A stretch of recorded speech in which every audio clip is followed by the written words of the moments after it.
Which is better, Blender or 3ds Max? The answer will surprise you. Part 1. Disadvantages. Let's go over the advantages and disadvantages first. 3ds Max is an old mammoth that should be retired because it has old, ancient interface, rarely releases updates, frequent crashes.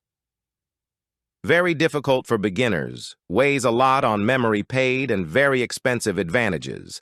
Lots of libraries and add-ons to make your work easier. Long time on the market and known by everyone. Optimized well, easily 100 million polygons to load.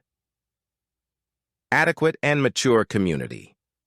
The disadvantages of Blender are poor optimization and crashes often in transparent mode, glitchy sculpting. It is difficult to spin more than 10 million polygons in Blender.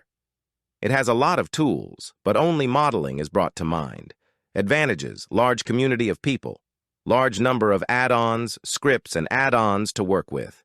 Geometric nodes, not bad tracking. It's free open source and is a portable program. Low weight of the program, 300 millibars. There is support for Linux and Mac OS.